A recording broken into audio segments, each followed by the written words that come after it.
Okay, everybody, we're going to get started here. Everybody can find the seats. I want to thank everybody for coming out to our annual event. Today, Alden Pearson, local attorney, is going to be giving a talk on overhead profit and labor rates. He's got some really good information, a chance to preview some of this information here a couple weeks ago, and you're definitely going to want to pull out a pen and some paper and take some notes. Some really good stuff here. So, I want to welcome up Alden Pearson. Thank you, Shane. Is there anybody that doesn't have one of these handouts? Speak now, forever hold your peace. You need one?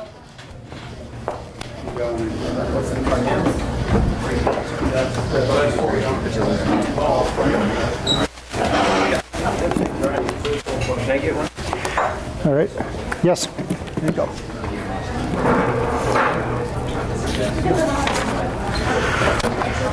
See a lot of faces I know, so most of you I believe know me, but I represent primarily contractors, and a big part of my practice is contractors in the storm renovation restoration industry.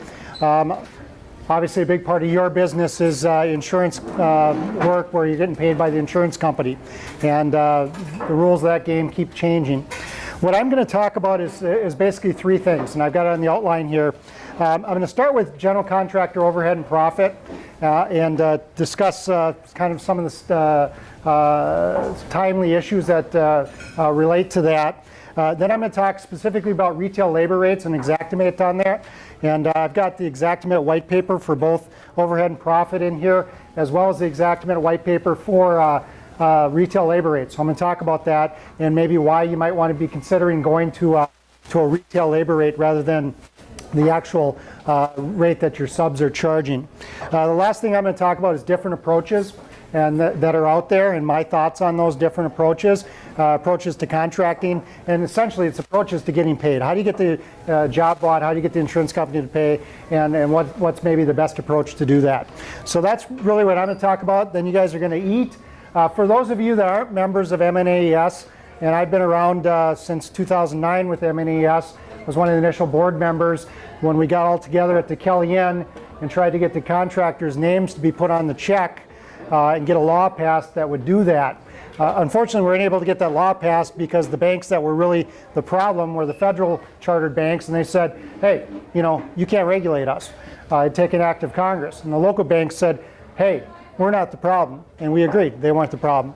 And the insurance company said, hey, we've cut the checks and we're not the problem. Look to those bankers. And so it ended up being a clusterfuck, pardon my French, and it didn't go anywhere. But it was a good thing because that's what got this organization started. And since 2009, we've been around here. I'm no longer on the board anymore, but you got some really good board members. So the organization every year is at the legislature lobbying to make sure that you guys are protected from the insurers. I was over there, by the way, this year with MNAES, was asked to come over, and we were supposed to have a meeting, right, with just a couple legislators and some representative from the insurance industry. Well, we had like 30 representatives from the insurance industry, all of their lawyers, and then like 3 or 4 of us. So that's how they play ball. And we need to have representation, and MNAES does that. So enough said about that, but for those who aren't members, this really protects your business. You really should be a member of this organization. Without further ado, going into what I'm here to talk about, GCO&P to start with. Everyone's familiar with the Trinidad case out of Florida probably, right?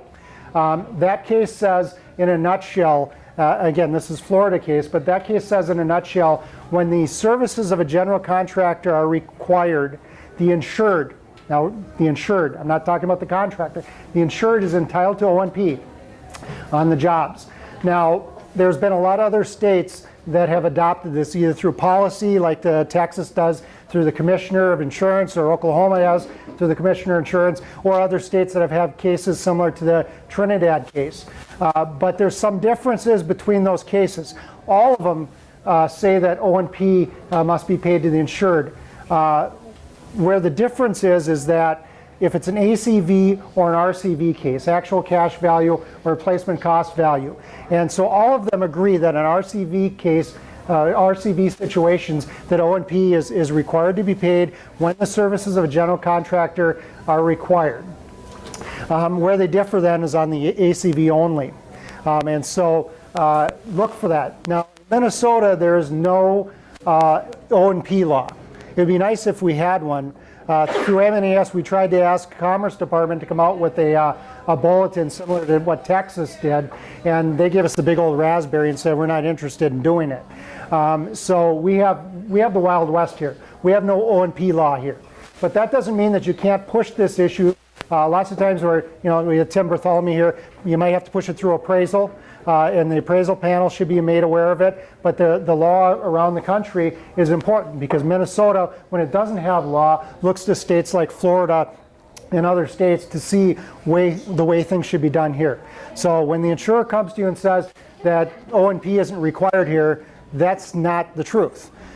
The truth is that there's no law that says it's required. There's no case from the Supreme Court or the Court of Appeals that says it's required. There's no bulletin from the Commissioner of Insurance, Commerce Department, that says that it's required. But that doesn't mean that O&P isn't required to be paid. So you need to push that issue. By the way, I don't want to just stand up here and talk. So I'm here for you to give you information. Good.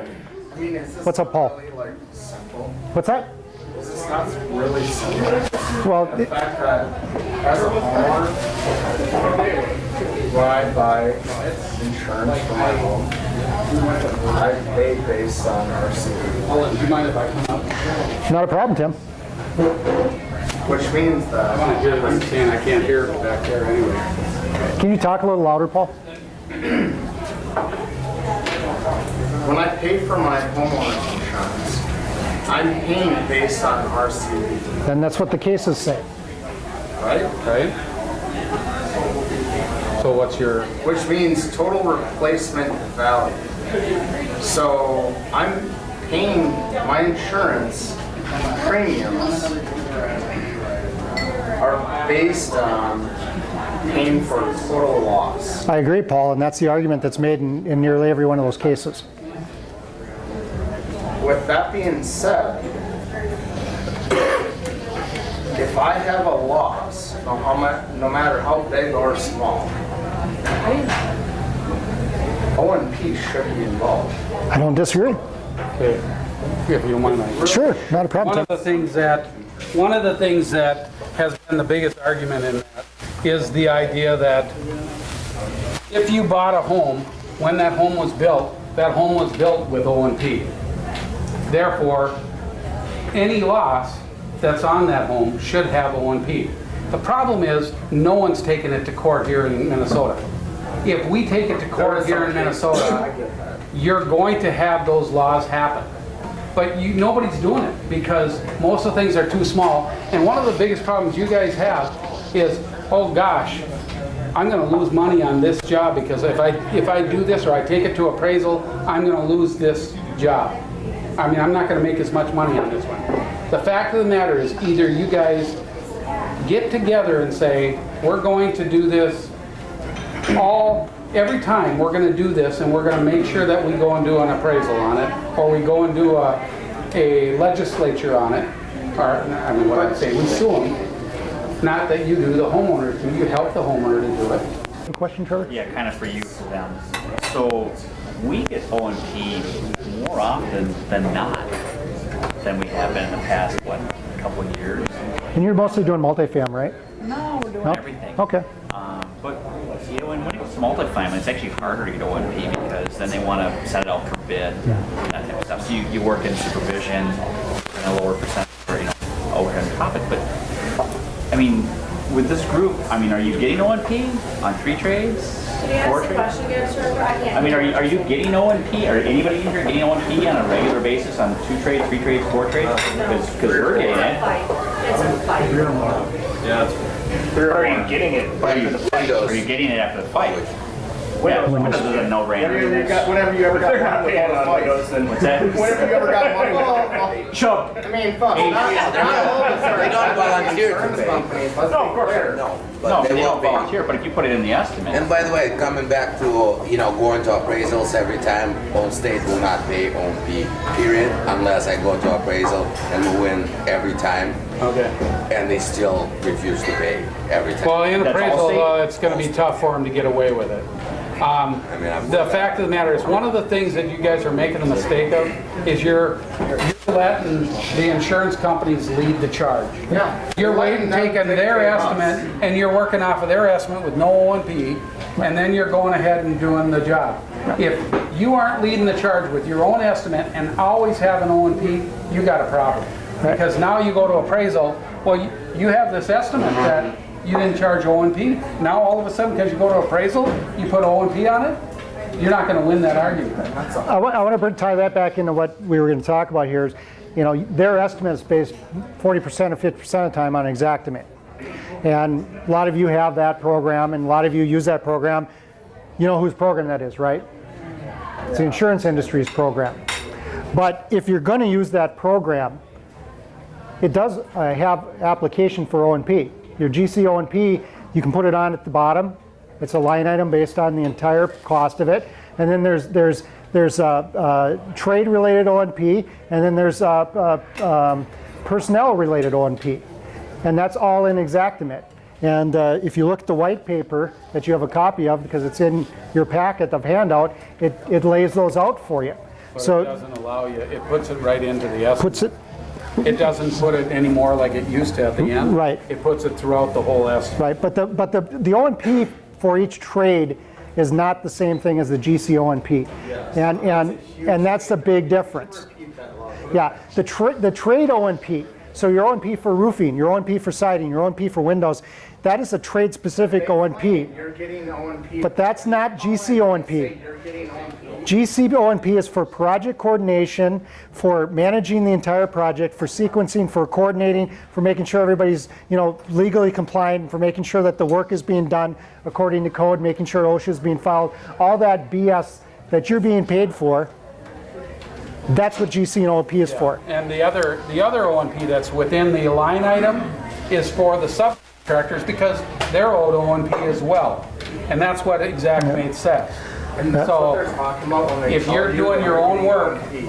yeah, When they tell you you're getting O&P, that's what they're talking about. exactly. So they're two different numbers. So no, what about when they tell you that you're getting What should O&P? have to charge for to see the project if they don't have to pay? Well, I mean, there's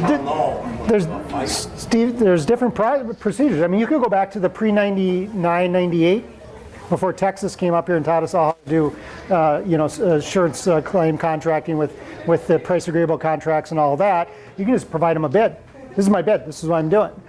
They don't want you to do that, of course, though, because they want you to use this program. They want you to use their pricing numbers and their line items and all of that. But there's nothing to say that you can't go back to bid-based contracting. That's one alternative. Another alternative would be to not use Xactimate, or to use Xactimate but then create your own, or use some rival system out there. The problem in appraisals, when we go through the bid basis, too many of the guys are going, well, this is ridiculous. This price is just ridiculous. I mean, we get a bid for, this is what always kills me, stucco, $35,000. Okay, you put a number of $35,000. Well, what they think is you just pulled that number out of the sky. You got to break it down. It's got to be $35,320.32, but then you've got to have it itemized out what is what and what that cost is, so you can break it out. That's the only way you're going to get those bids through. Tim, you're talking about the guys are throwing a fit, the umpires and the appraisers on the Yes. other side of the conversation. Yeah. So one of the things that I'm seeing, you're probably seeing too, is the insurance companies are saying, for example, well, we'll pay O&P, but we're not going to pay O&P unless you show us your subcontracted labor rates. And so if you give us your invoices from your subs, we'll pay those, we'll pay your material bills, and we'll pay O&P. So all you're going to get is 10-10. All you're going to get is 20%. And it is bullshit. But that's one tactic that I've seen Yeah. Well, now, One of the things that we're dealing with I'm on the board, one of the things that we're talking about on the board, we're going to have a meeting with Fleischhacker and with Sternberger in July, and I think you're going all the and part of what we're looking for is when you have all those emails that say, I need to see your invoices with the prices and we're not going to pay it. I need to see those things. We want to see that as a board because I want to bring a stack to Marty because Marty doesn't think that exists. I can't believe that the insurance would actually would be ask us that for- involved. And here's what, Contractor in Paul. this room is doing that, I would like to have a personal conversation. I'm going to tell you what we all tell our kids. That is Just say no. not the way to do it. It's none of their damn business. Just say no. Well, it's proprietary information. Order from Dollar, that you have to close everything. That's different. But we're not. You're You never, have to disclose it to Dolly, not to that's proprietary. not to the insurance And what company. company do you give your costs to another? Right. I mean, But that goes into our next item here, which is retail labor rate. What's the rebuttal? If they say we're not gonna pay until you're. Xactimate in the retail labor rate section, you guys have that, I highlighted it for you. It says, I'm gonna read it because I'm old, so I gotta take these off. I'm gonna read it because it's important. Openness and accuracy and total markup for structural repairs have been hampered by a pervasive misperception. This misperception is that line items unit prices are or should be calculated based only upon the contractor's actual cost of labor, materials, and equipment. Put another way, the misperception is that the overhead and profit markup, often 10% and 10% overhead and 10% for profit, represents the total appropriate markup for any structural repair estimate. It goes on to say, structural repair contractors have been relying on additional markups inside the unit pricing before overhead and profit markups are added for decades. In other words, the prices being used today include markups for excess of the overhead and profit percentages. So they're saying they know and it's okay to have your sub be paid one thing and then the difference of what that line item is in Xactimate and the sub is being paid belongs to you.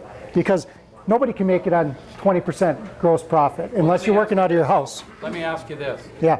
I think Sean's maybe asked it already, but, okay, so you go to Kohl's department store, you go to any Sears or whatever.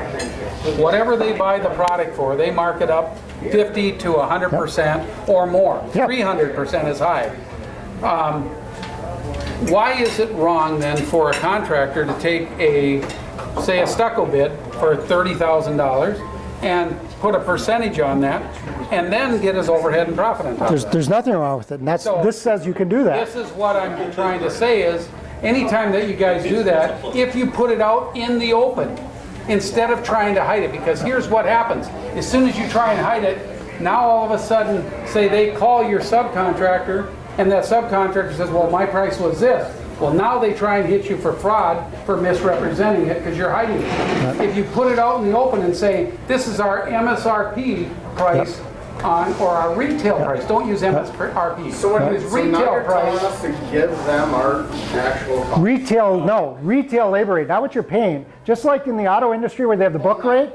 Paul, listen, in the auto industry they have a book rate. So many units to put on the bumper. So many units of labor time, to put on the hood. So many units to paint the hood. So many units to put the bumper back on. And that doesn't mean that is how much time it's taking. That's what the book says. And Xactimate allows for that. Paul, Xactimate allows for that. Retail labor rate. So if you switch to a retail labor rate, and that's what Xactimate calls it, if you switch to a retail labor rate and you identify it as that, and you identify it, and I would say you should identify it not only if anything you're providing to the insurance company, if you're providing them pricing that says it's based on retail labor rate. You put it as retail labor rate in your Xactimate, and in this white paper that we have here, it tells you how to do that. But also put it in your customer contract that says that our pricing is based on retail labor rates. Any discounts that we receive from our subcontractors belong to us as suppliers, as part of our general contractor fee. Put it right in there. So when they ask, what you're suggesting is essentially, if they ask for sub invoices, you send them a labor rate. Right, like Xactimate. your electrician, let's take your electrician for example. Your electrician's gonna build me, just wait, Paul. Paul, this is important stuff, I'll give you a chance, okay? But let's say your electrician bills me as just a Joe consumer, you know, 150 bucks an hour to come out and do that work. You're not paying that. He probably bills you 90. The difference between 150 and 90 belongs to you. That happens in every other industry. It happens in your industry. The issue is the insurance companies have got you guys hoodwinked to think that you can't do it. But you can, because again, look at the Xactimate white paper, which is the white paper for their stupid program. It says you can do it. They wrote this thing. Okay, Paul, let's give Paul a second here. Okay. I mean, what you just said sounds wonderful. But what they want to see is our actual cost. I know what they want to see, but they're not entitled to What it. they want to see. Don't give it to them. Just say no. I just say, I get it. I'm not, I do that. I do it all day long. So I'm just saying. One other piece of paper, it's about 5 pages long. It's a summary of the O&P law around the country. This letter was originally done for an MNAES member, who actually ended up being charged for it, by the way. We were allowed to share this with MNAES. The letter has been revised. Obviously, I've taken out anything that makes it look like whose it was or anything like that. And Tim Johnson, when he was an associate of mine, assisted me with preparing this letter originally. He's now at RSJ, so I want to give, you know, recognition to Tim as well on this. But Tim and I prepared this letter to originally send to Commerce Department. Now, I sent it to Commerce Department on behalf of a contractor, and Commerce Department quickly just took the letter and stuck it in a circle file, which is a garbage can. And I followed up with Commerce Department and I said, you know, where's my response to this? And Commerce says, we never got anything. So I had another investigation relating to a realtor, so I hand walked it down to their offices and gave it to them. So I knew they got it the second time. Well, I got no response from the second time. So then I contacted them and they said, oh, well, let's look. Well, we'll look on Marty's desk, and they look, but Marty's out on vacation for 2 weeks. We don't see it, so maybe he has it with him, I don't know. So I sent it to him for a third time. And then one of the MNAES events, Pam from Commerce came up to me and said, I got your letter, I'll call you on it. Never called. So the point of this is not that Commerce cares about this. The summary is good for you because it's a summary of the law around the country on payment of GCO&P, and this could be useful for your customers to hand to their attorney so that their attorney has the legwork done to be able to push the insurance companies. You have it in your packet. So that's in there for you.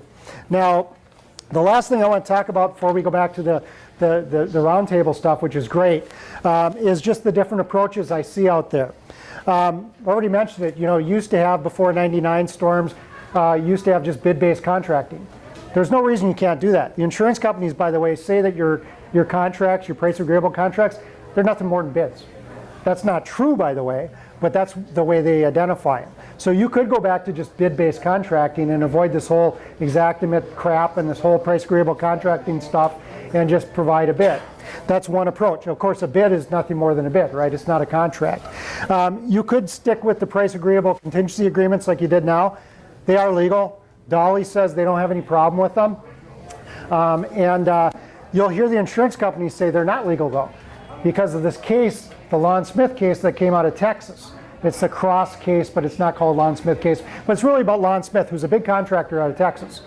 And what happened to Lon Smith in this case, and it was a federal case and went up to the 5th Circuit Court of Appeals there, so it was a big deal, and that's federal. And what happened in the Lon Smith case is Lon Smith was told that they were acting like a public adjuster, that their contract that they had and what they were doing and the language they had in their contract was an illegal contract. And so insurance companies are using this around the country and saying, hey, this is a big deal. Price agreeable contracts are not valid, and it's just like the Lon Smith case, you can't use them. I'm here to tell you that's bullshit, okay? The Lon Smith case, it's got a really interesting set of facts, and that's why it turned out the way it did. First off, Lon Smith used a price agreeable contract on a home solicitation sale. Yes. The contract used the best efforts language in the contract. It said that they were going to use their best efforts and represent the insured, their customer, with the insurance company. Don't have that kind of language, by the way, in your contract. You are not a public adjuster. You don't represent your customer, the insured. You represent your construction company. So if you got that best efforts language in there, get it out of your contract. But they had it in there. But add insult to injury, and that was the hook for the insurance company, but add the insult to injury, and the hook for the court was that Lon Smith never contacted the insured.